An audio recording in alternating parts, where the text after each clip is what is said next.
Bonjour tout le monde, j'espère que vous allez bien. Et aujourd'hui, je suis en compagnie de Cyril Benzaken dans cette belle terrasse du Brac. Il fait beau, c'est bientôt les vacances. On est bien, non? On est au top, on est au top. Comment ça va, Cyril? Bah très bien, très bien. J'ai assisté il y a 2 semaines à la soirée Kickboxing Prestige. Est-ce que tu te souviens du peignoir que tu portais pendant ce championnat? Bah ouais, ce combat, ouais. J'avais envie de me faire un style léopard. Du coup, j'ai fait un short sur mesure léopard, tu vois. Et à partir de là, j'ai fait le peignoir. Je me suis dit, bon, qu'est-ce qu'on va faire pour le peignoir? Et en fait, il y avait un peignoir qui existait déjà, et qui est un peignoir suprême Everlast. Ça faisait spécial. Ça faisait un peu animal, ça faisait un peu sauvage. Est-ce que tu ressens toujours cette dose de stress, toi, quand tu montes sur le ring? Ce stress, il est positif parce que si j'arrive sur le ring et que j'ai pas de stress, je suis là comme si j'étais à la plage. Ouais. D'ailleurs, ce combat-là, comme franchement, c'était un super combattant. Je me souviens que pendant 2-3 jours avant le combat, j'ai mal dormi. Je faisais des pensées un peu négatives, tu vois, où je le voyais me mettre KO et donc j'avais un peu peur, quoi.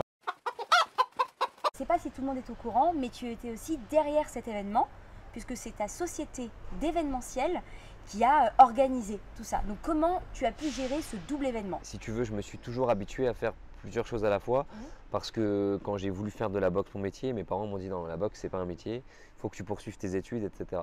Depuis toujours, en fait, j'avais un peu une double vie entre l'entraînement et le haut niveau et les études à Dauphine.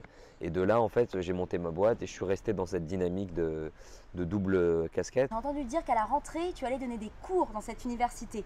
Donc est-ce que c'est vrai déjà? Ouais, c'est vrai, exactement.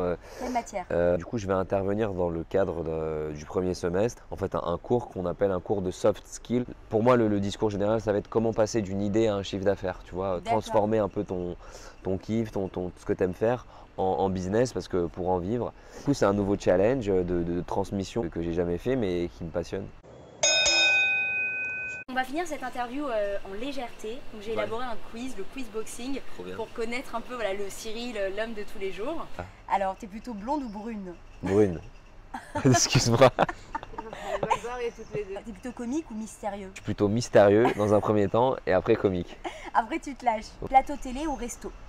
Resto quand même, j'aime trop la bouffe. Hein. Resto. Salé ou sucré? Salé parce que sucré ça fait grossir, mais j'adore le sucré. Par exemple, quand je vais au restaurant, comme je fais toujours attention, je ne peux pas faire un repas, un dîner s'il n'y a pas de dessert. Peignoir ou serviette? Ah, pas mal. Peignoir pour le style.